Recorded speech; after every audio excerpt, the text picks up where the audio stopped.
노인네가 눈치가 없어. 빨리 죽어야 우리가 건물을 올리는데. 물을 마시러 나온 박 회장이 부부 침실에서 흘러나오는 며느리의 적나라한 뒷담화를 들었습니다. 맞아. 아버지도 참 즐겨. 아들의 낄낄거리는 웃음소리가 이어졌습니다.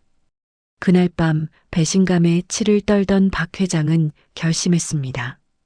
이제부터 진짜 전쟁이 시작될 것이라고. 하지만 며느리와 아들은 상상도 못했겠죠. 그 질긴 늙은이가 얼마나 무서운 복수를 준비하고 있는지를. 오늘의 사연 시작 전에 구독과 좋아요 부탁드립니다.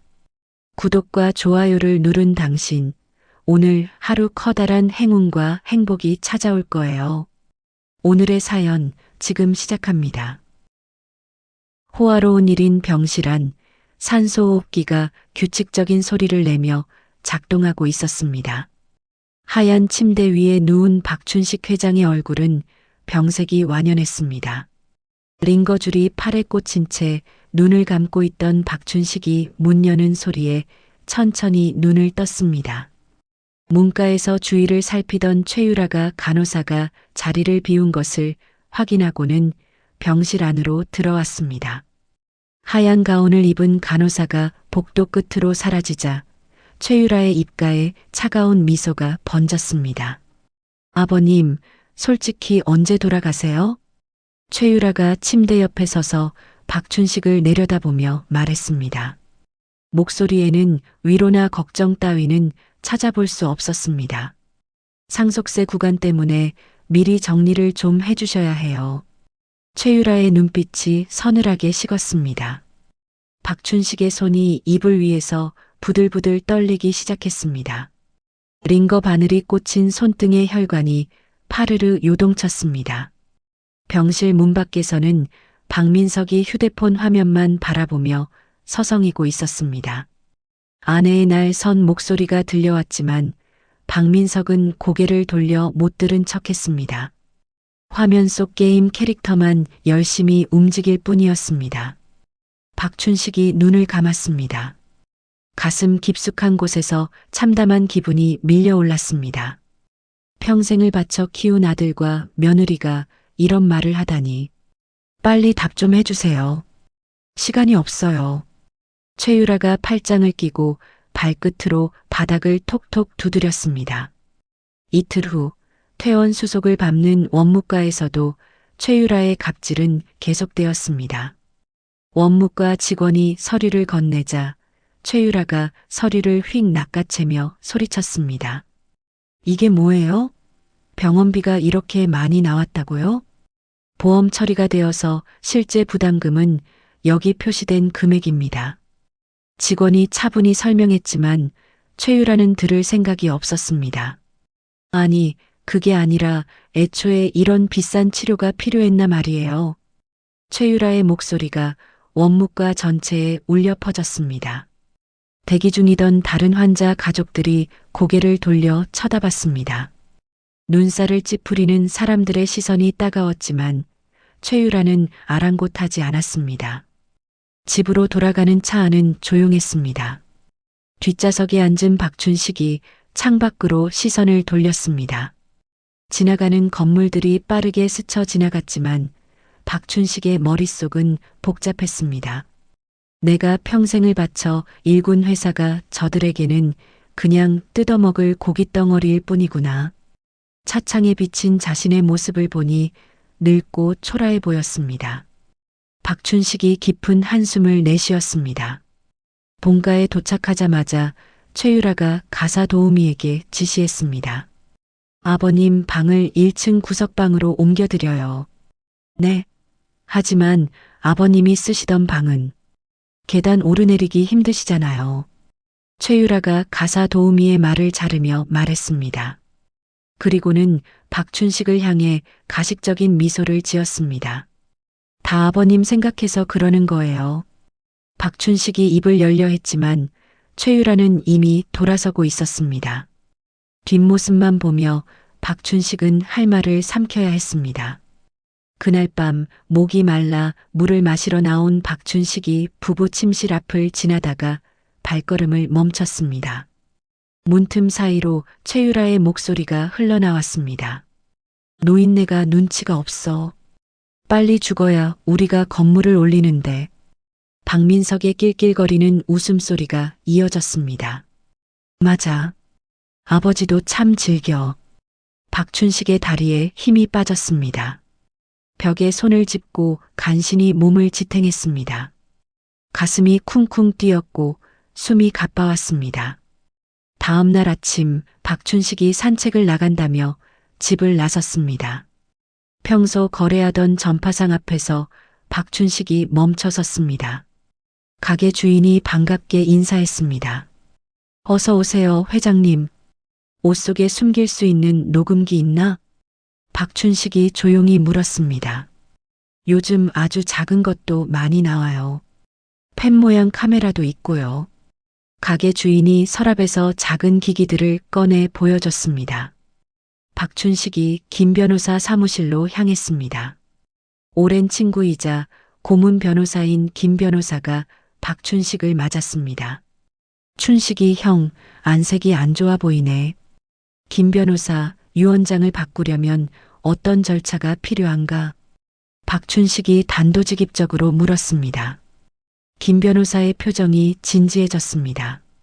증거가 있어야 해. 특히 상속 결격 사유를 입증할 수 있는 확실한 증거 말이야. 집에 돌아온 박춘식이 거실을 둘러봤습니다. 소파 밑과 식탁 조명 근처에 작은 녹음기를 설치했습니다. 자신의 집이 더 이상 안식처가 아니라 전쟁터라는 생각이 들었습니다. 저녁 식사 시간, 온 가족이 식탁에 둘러앉았습니다. 박춘식이 젓가락을 들다가 말고 최유라를 바라봤습니다. 내 재산 말이다. 박춘식의 말에 최유라와 박민석의 숟가락이 동시에 멈췄습니다. 두 사람의 눈이 번들거렸습니다. 탐욕스러운 시선이 박춘식에게 고정됐습니다. 박춘식이 주머니 속 펜 모양 카메라 버튼을 조용히 눌렀습니다. 그 순간이 선명하게 기록되기 시작했습니다. 일주일이 지났습니다. 최유라가 박춘식의 아침 식사를 차려놓고 있었습니다. 밥상 위에는 시든 나물과 짠 김치, 그리고 맹물에 말아놓은 밥이 전부였습니다. 이게 뭔가? 박춘식이 젓가락으로 시든 나물을 집어들며 물었습니다. 건강식이에요. 당뇨 있으셔서 관리하셔야죠. 최유라가 접시를 툭 던지듯 식탁에 내려놓았습니다. 그릇이 식탁에 부딪히며 딸그락 소리가 났습니다. 박춘식이 일부러 젓가락을 떨어뜨렸습니다. 젓가락이 바닥에 떨어지며 딸랑 소리를 냈습니다. 아이고, 미안하네. 박춘식이 젓가락을 줍기 위해 몸을 숙였습니다. 아이도 아니고 왜 이러세요? 최유라의 목소리에 짜증이 가득했습니다. 치매 검사라도 받아보셔야 하는 거 아니에요? 최유라가 팔짱을 끼고 박춘식을 내려다봤습니다. 박춘식이 새로운 젓가락을 집어들며 최유라의 반응을 살폈습니다. 오후에는 박민석이 아버지 서재로 들어왔습니다. 박민석이 박춘식 앞에서 무릎을 꿇었습니다. 아버지, 사업 자금이 급해요. 박민석의 목소리가 떨렸습니다. 5억만 융통해 주세요. 제발이요. 박춘식이 책상에 앉아 아들을 내려다봤습니다. 안 된다. 박춘식의 목소리는 냉정했습니다. 왜요? 아버지 돈이 얼마나 많은데요? 박민석이 일어서며 소리쳤습니다. 그리고는 문을 쾅 닫고 나가버렸습니다. 서재가 조용해졌습니다. 며칠 후 박춘식이 현관문을 열려고 했지만 비밀번호가 바뀌어 있었습니다. 여러 번 시도해봐도 문이 열리지 않았습니다. 유라야, 비밀번호가 왜 바뀐 거야? 박춘식이 거실에서 최유라를 불렀습니다. 아, 보안 때문에 주기적으로 바꾸고 있어요. 최유라가 TV 리모컨을 만지작거리며 대답했습니다. 그럼 새 번호를 가르쳐줘. 나중에 알려드릴게요. 최유라가 박춘식을 쳐다보지도 않고 말했습니다. 박춘식이 기사에게 전화를 걸었지만 휴가라는 답만 돌아왔습니다. 집안에서 고립된 박춘식은 주머니 속 녹음기만 만지작거렸습니다. 거실 소파에 숨겨둔 녹음기가 최유라의 통화를 기록했습니다. 네, 부동산 중개사무소죠? 강남 쪽 대형 주택 매물로 내놓고 싶은데요. 최유라가 휴대폰을 귀에 대고 말했습니다. 평수는 100평 정도 되고요. 네, 금매로 처리하고 싶어요. 최유라가 요양병원 팜플렛을 펼쳐놓고 뒤적였습니다. 팜플렛의 요양비 안내 페이지를 유심히 봤습니다. 박춘식이 자신의 서재로 들어가 금고를 확인했습니다. 금고 주변에 이상한 흠집이 있었습니다. 누군가 강제로 열려고 시도한 흔적이었습니다. 박춘식의 등에 식은땀이 났습니다. 이제는 법적 절차도 무시하고 직접 재산을 빼앗으려 한다는 생각이 들었습니다. 다음 날 최유라가 박춘식에게 새 휴대폰을 내밀었습니다. 아버님, 요즘 최신형으로 바꿔드렸어요. 박춘식의 구형 휴대폰을 가져가며 최유라가 말했습니다. 기존 연락처는 제가 옮겨놓을게요. 하지만 최유라는 기존 연락처를 모두 삭제해버렸습니다. 외부와 연락할 방법이 완전히 차단됐습니다. 밤마다 박춘식은 자신의 방에서 녹음 파일을 컴퓨터에 백업했습니다. 최유라의 욕설과 박민석의 비겁한 동조가 날짜별로 정리됐습니다. 노인네 진짜 즐겨. 빨리 죽어야 우리가 편해. 파일 속에서 며느리와 아들의 목소리가 계속 재생됐습니다. 어느 날 식사 시간, 최유라가 작은 봉지를 꺼냈습니다. 아버님, 요즘 기억력 안 좋으시죠? 최유라가 캡슐 알약 몇 개를 손바닥에 올려놓았습니다. 보약 좀 지어왔어요. 드셔보세요. 박춘식이 알약을 바라봤습니다. 뭔가 이상한 냄새가 났습니다. 직감적으로 위험하다는 생각이 들었습니다. 박춘식이 알약을 입에 넣는 척하다가 몰래 뱉었습니다. 휴지에 싸서 주머니 깊숙이 넣어뒀습니다. 그날 밤 박춘식이 화장실 거울을 봤습니다.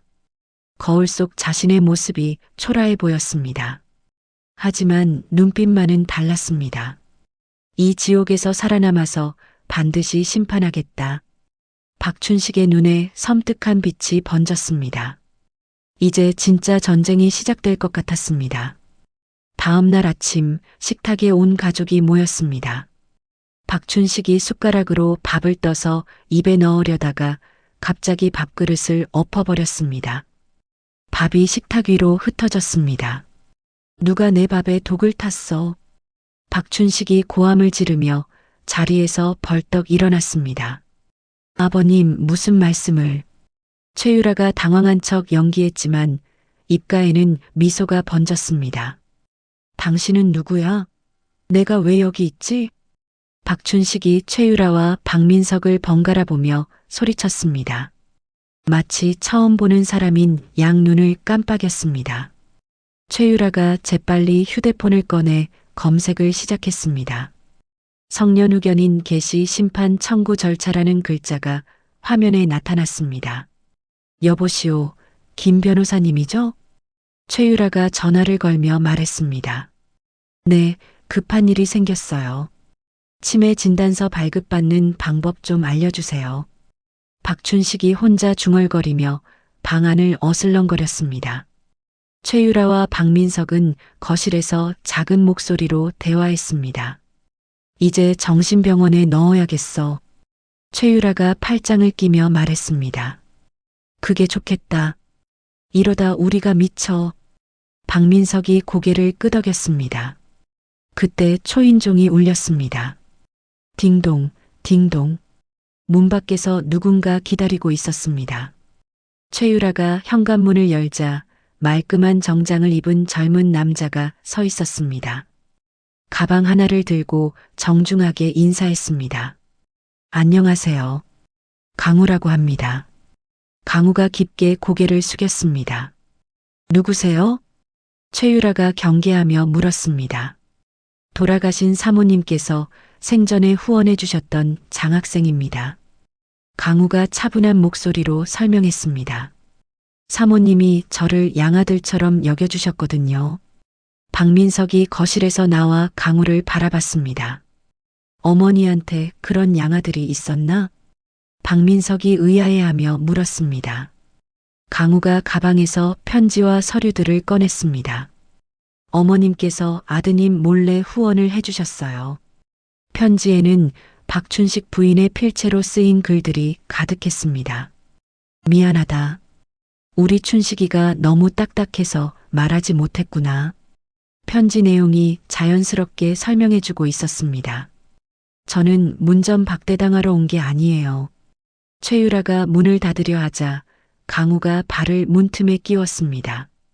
당분간 한국에 머무는 동안 은혜를 갚고 싶어요. 강우가 짐가방을 끌고 안으로 들어왔습니다. 최유라가 막아서려 했지만 이미 늦었습니다. 방에서 나온 박춘식이 강우를 보자마자 소리쳤습니다. 여보, 당신이 보낸 사람이야? 박춘식이 강우를 끌어안았습니다. 그리고 강우의 귀에 작은 목소리로 속삭였습니다. 타이밍 좋았네, 김 변호사 후배님. 강우가 2층 게스트룸으로 올라갔습니다. 짐을 풀자마자 작은 기계를 꺼내 방 안을 훑었습니다. 도청 탐지기의 불빛이 깜빡거렸습니다. 침대 머리맡에서 삑삑 소리가 났습니다. 작은 몰래 카메라가 숨어 있었습니다. 강우가 카메라 렌즈를 향해 손가락으로 V자를 그어 보였습니다. 마치 이긴 건 우리야라고 말하는 듯 했습니다. 최유라가 거실에서 전화를 걸었습니다. 흥신소죠? 사람 뒷조사 좀 부탁드릴게요. 최유라의 목소리가 다급했습니다. 강우라는 사람인데 최대한 빨리 알아봐 주세요. 하지만 조사 결과는 완벽했습니다. 강우의 신분에는 의심할 만한 점이 전혀 없었습니다. 다음 날 강우와 박춘식이 산책을 나갔습니다. 집에서 멀어지자 박춘식이 주머니에서 작은 봉지를 꺼냈습니다. 이 알약 성분을 분석해 주겠나? 박춘식이 강우에게 건넸습니다. 국과수에 의뢰해 보겠습니다. 강우가 봉지를 받아 안전한 곳에 보관했습니다. 그동안 모으신 녹취록도 주세요. 박춘식이 USB를 강우에게 넘겨줬습니다. 모든 증거가 강우의 손에 들어갔습니다. 그날 밤 강우가 박춘식에게 특수 제작된 스마트워치를 건넸습니다. 이걸 착용하세요. 심박수와 충격을 감지해서 제게 신호를 보냅니다. 박춘식이 시계를 차며 안도의 한숨을 내쉬었습니다. 이제 혼자가 아니라는 생각에 마음이 놓였습니다. 깊은 밤 박춘식은 오랜만에 편안한 잠에 들었습니다. 며칠 후 강우가 잠시 외출한 사이였습니다. 최유라가 거실에서 전화를 걸고 있었습니다. 요양보호사 구인 광고 보고 전화드렸어요. 최유라가 휴대폰을 귀에 대고 말했습니다. 돈이 급하고 세상 물정 모르는 사람으로 부탁해요. 최유라의 목소리에 계산적인 느낌이 묻어났습니다. 다음 날 오후 이미주가 집 앞에 도착했습니다. 낡은 가방 하나를 들고 현관문을 두드렸습니다. 안녕하세요. 요양보호사 일자리 때문에 왔어요. 미주가 정중하게 인사했습니다. 20대 후반으로 보이는 얼굴에는 순진함이 가득했습니다. 최유라가 미주를 위아래로 훑어봤습니다. 경력이 어떻게 되세요? 처음이에요. 하지만 열심히 하겠습니다. 미주가 고개를 숙이며 대답했습니다. 최유라의 입가에 만족스러운 미소가 번졌습니다. 부려먹기 딱 좋은 상대였습니다. 시급은 최저임금보다 조금 낮아요. 최유라가 계약서를 내밀었습니다. 노인네가 오락가락하니까 적당히 비위만 맞춰주면 돼요. 최유라가 팔짱을 끼며 말했습니다. 그리고 무슨 말하거나 누구 만나면 나한테 다 보고해야 해요. 미주가 계약서에 사인하며 고개를 끄덕였습니다. 미주가 박춘식의 방에 들어가자 깜짝 놀랐습니다. 방 안은 난장판이었습니다. 더러운 옷가지들이 여기저기 흩어져 있었고 쾌쾌한 냄새가 났습니다. 침대에 누워있던 박춘식이 미주를 바라봤습니다. 눈이 퀭하고 얼굴색이 좋지 않았습니다. 미주의 마음에 연민이 들었습니다. 최유라가 시킨 감시 따위는 잊고 진심으로 돌보고 싶어졌습니다. 어르신 씻으시죠. 미주가 박춘식을 부축해 화장실로 데려갔습니다. 따뜻한 물로 몸을 닦아드리고 깨끗한 옷으로 갈아입혀드렸습니다. 박춘식은 처음에 미주를 경계했습니다. 며느리가 보낸 스파이일 거라고 생각했습니다. 당신도 그년이 보낸 사람이지? 박춘식이 미주를 째려보며 말했습니다. 미주가 박춘식의 찢어진 네일을 발견했습니다. 가방에서 바늘과 실을 꺼내 정성스럽게 바느질해 드렸습니다. 어르신, 이거 드세요. 미주가 몰래 가져온 단팥빵을 박춘식에게 건넸습니다. 박춘식의 마음이 조금씩 열리기 시작했습니다. 이 여자는 다르다는 생각이 들었습니다. 어느 날 최유라가 박춘식에게 탈취제를 뿌리려 했습니다. 노인네 냄새난다. 최유라가 탈취제를 박춘식의 얼굴에 향하게 했습니다. 그때 미주가 앞을 막아섰습니다. 어르신께 무슨 짓입니까? 미주가 소리치며 최유라를 밀어냈습니다. 최유라가 당황해서 뒤로 물러섰습니다. 강우가 미주의 신상 정보를 조사했습니다. 아픈 홀어머니를 모시며 성실하게 살아온 청년이었습니다. 의심할 만한 점은 전혀 없었습니다. 이 친구는 우리 편이 될 수 있겠습니다. 강우가 박춘식에게 신호를 보냈습니다. 며칠 후 미주와 강우가 함께 있는 자리에서 박춘식이 치매 연기를 멈췄습니다. 고맙다. 내 이 은혜는 잊지 않으마. 박춘식이 정중하게 말했습니다. 미주가 깜짝 놀라 눈을 크게 떴습니다. 세 사람은 최유라의 감시를 피해 집안의 온실 정원에서 자주 만났습니다. 미주의 밝은 웃음소리가 정원에 울려 퍼졌습니다. 박춘식의 얼굴에도 오랜만에 진짜 웃음이 번졌습니다. 미주가 달력을 보다가 발견했습니다. 어르신, 다음 주가 생신이시네요? 미주가 환하게 웃으며 말했습니다. 미주는 손편지와 목도리를 정성스럽게 준비했습니다. 박춘식은 수백억 재산보다 이 작은 선물이 더 소중하게 느껴졌습니다. 강우, 내 팔순 잔치 때 모든 것을 끝내겠다. 박춘식이 단호하게 말했습니다. 완벽한 유언 공증과 상속 결격 사유 입증 자료를 준비하라. 강우가 고개를 끄덕였습니다. 박춘식은 미주를 수취인으로 하는 새로운 재산 증여 문서를 작성했습니다. 진짜 가족을 찾은 기분이었습니다. 박춘식의 팔순 잔치 당일이었습니다. 시내 최고급 호텔 연회장에는 정재계 인사들과 친인척들이 가득 모였습니다. 화려한 샹들리에 아래로 사람들의 웃음소리가 울려 퍼졌습니다. 최유라가 명품 드레스를 입고 하객들을 맞이했습니다. 얼굴에는 가식적인 미소가 가득했습니다.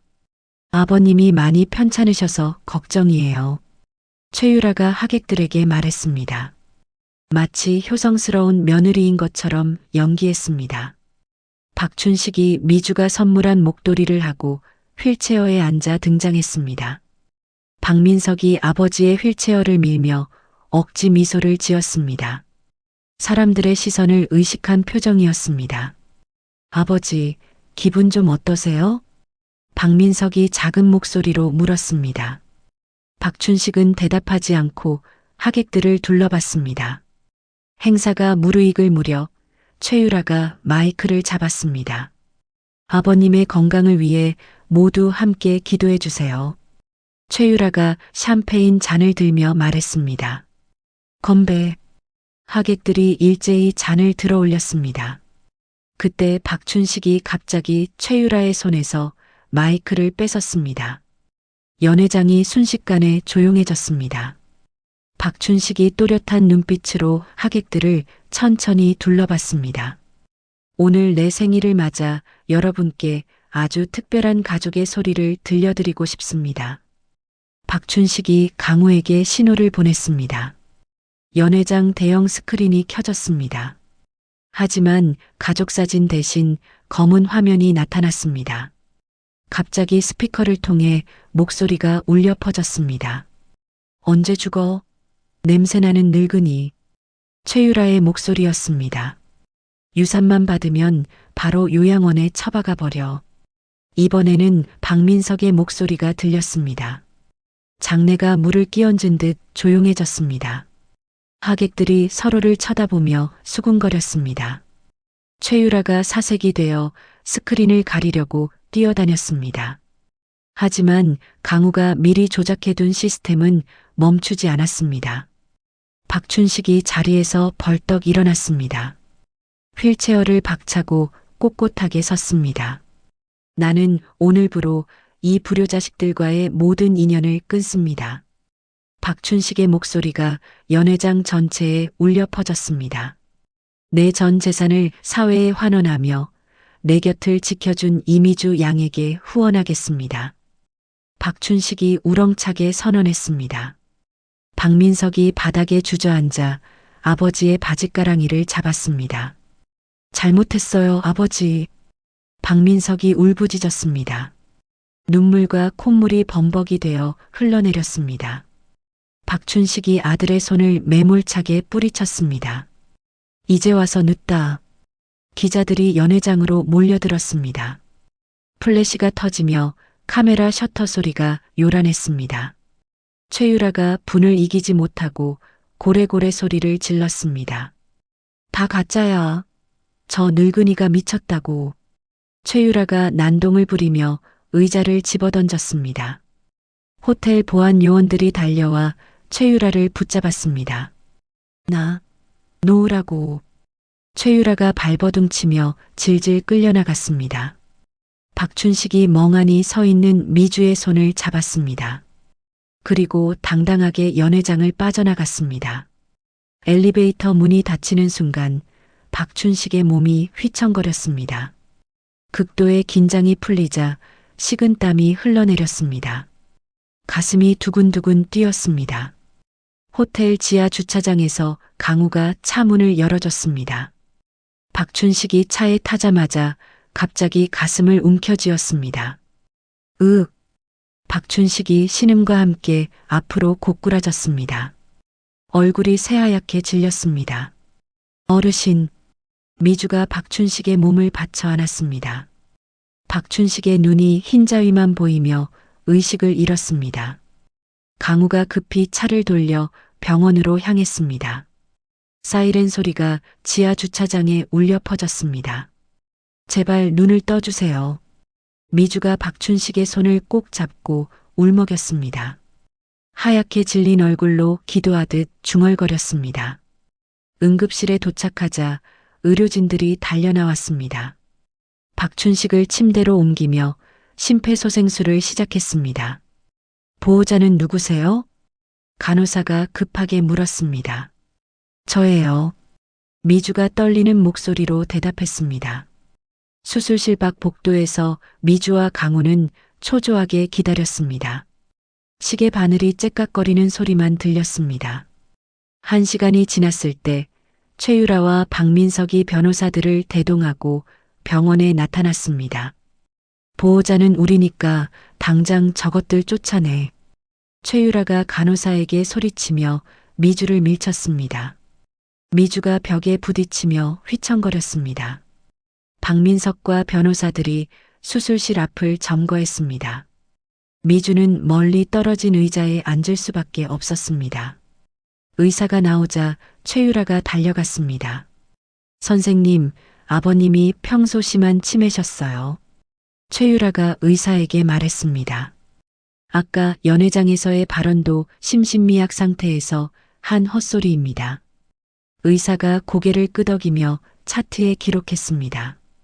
수술은 끝났지만 박춘식은 혼수 상태에 빠졌습니다. 중환자실로 옮겨진 박춘식의 얼굴에는 산소 마스크가 씌워져 있었습니다.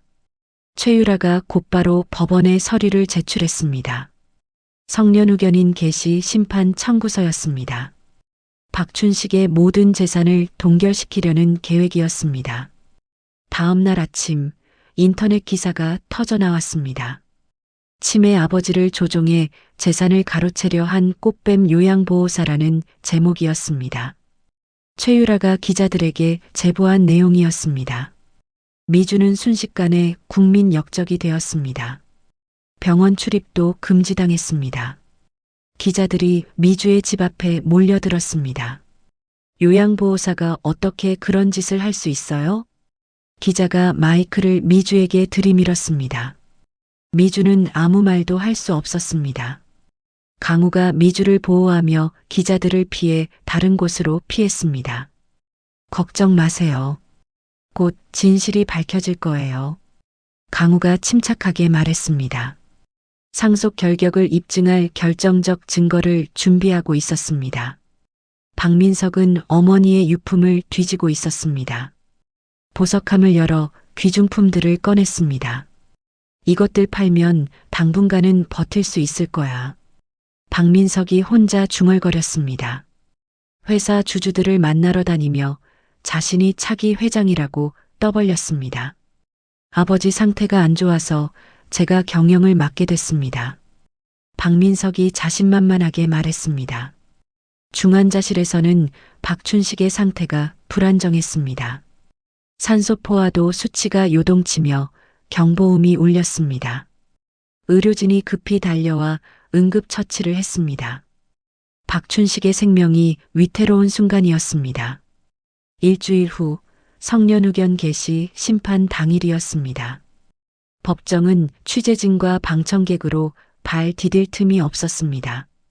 최유라가 승리를 확신하며 거만한 표정으로 앉아 있었습니다. 오늘 재판으로 모든 게 끝날 거야. 최유라가 박민석에게 속삭였습니다. 최유라 측 변호사가 자리에서 일어났습니다. 박춘식 씨는 평소 밥을 엎거나 허공에 대고 소리치는 등 심각한 치매 증상을 보였습니다.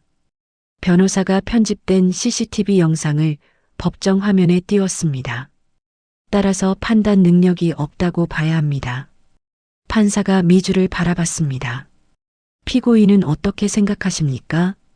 판사가 불리한 질문을 하려는 찰나였습니다.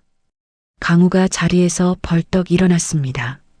재판장님, 결정적인 반박 증거를 제출하겠습니다. 강우가 서류 뭉치를 들어 올렸습니다. 박춘식 씨가 쓰러지기 불과 3일 전 대학병원에서 받은 인지능력 검사 결과입니다. 법정 화면에 의료진단서가 나타났습니다. 인지능력 정상 소견이 선명하게 적혀 있었습니다. 최유라의 얼굴이 새하얗게 변했습니다. 강우가 다른 증거를 꺼냈습니다. 그리고 이것은 국과수 분석 결과입니다. 화면에 성분 분석표가 떴습니다. 피고 최유라가 박춘식 씨에게 먹인 알약에서 치사량에 가까운 비소 성분이 검출되었습니다. 법정 안이 술렁거렸습니다. 방청객들이 경악하며 수군거렸습니다. 이는 명백한 살인 미수이며 민법상 상속 결격 사유에 해당합니다. 강우의 발언에 법정이 경악으로 물들었습니다. 강우가 추가 증거를 제출했습니다. 최유라가 미주를 폭행하고 박춘식을 학대하는 원본 영상이었습니다. 효부라고 주장하던 모습이 모두 거짓이었습니다. 영상 속 최유라의 잔혹한 모습이 그대로 드러났습니다. 그때 법정 문이 열렸습니다. 휠체어를 탄 박춘식이 의료진의 부축을 받으며 등장했습니다. 링거를 꽂은 채 거친 숨을 몰아쉬고 있었습니다. 최유라와 박민석이 귀신을 본 듯 기겁했습니다. 아버지. 박민석이 뒷걸음질 쳤습니다. 박춘식이 거친 숨을 몰아쉬면서도 판사를 향해 또렷하게 말했습니다. 내 정신은 멀쩡합니다. 박춘식의 목소리가 법정에 울려 퍼졌습니다. 나를 죽이려 한 저들은 내 자식이 아니라 범죄자입니다. 궁지에 몰린 최유라가 악을 쓰며 미주에게 달려들었습니다. 다 너 때문이야. 법정 경위들이 재빨리 최유라를 제압했습니다. 최유라가 바닥에서 발버둥쳤습니다. 박민석은 고개를 푹 숙인 채 흐느꼈습니다. 아버지, 죄송합니다. 재판부가 판결을 내렸습니다. 최유라와 박민석의 성년 의견 청구를 기각합니다. 판사가 망치를 두드렸습니다. 동시에 살인 미수 및 존속 학대 혐의로 검찰에 수사를 의뢰합니다. 박춘식의 완전한 승리였습니다. 법정 안에서 박수가 터져 나왔습니다. 미주가 박춘식의 손을 꼭 잡았습니다. 두 사람의 눈에 기쁨의 눈물이 고였습니다. 6개월 후였습니다. 최유라가 살인 미수 혐의로 징역 3년을 선고받았습니다. 감옥 안에서 다른 수감자들에게 괴롭힘을 당하며 비참한 나날을 보냈습니다. 야, 신입, 설거지나 해. 선배 수감자가 최유라를 밀치며 소리쳤습니다. 최유라는 아무 말도 못하고 고개만 숙였습니다. 박민석도 횡령 및 방조제로 수감되었습니다. 차가운 독방에서 혼자 앉아 있었습니다. 면회 온 사람은 아무도 없었습니다. 아버지, 박민석이 벽을 바라보며 중얼거렸습니다. 뒤늦게 후회의 눈물이 흘러내렸습니다. 건강을 회복한 박춘식은 자신이 살던 대저택을 리모델링했습니다. 형편이 어려운 독거노인들을 위한 공동체 주택으로 기부한다는 현판식이 열렸습니다. 이제 이 집이 진짜 따뜻한 보금자리가 될 것입니다. 박춘식이 현판을 걸며 말했습니다. 미주는 박춘식의 전폭적인 후원으로 간호대학에 진학했습니다. 주말마다 박춘식을 찾아와 친딸보다 더 살갑게 지냈습니다. 어르신, 오늘 시험 결과 나왔어요. 미주가 성적표를 보여주며 환하게 웃었습니다. 잘했구나. 우리 미주가 최고야.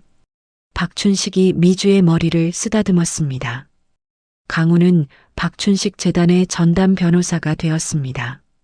미주와 함께 박춘식의 든든한 양 날개 역할을 해줬습니다. 회장님, 다음 달 후원 계획서 완성됐습니다.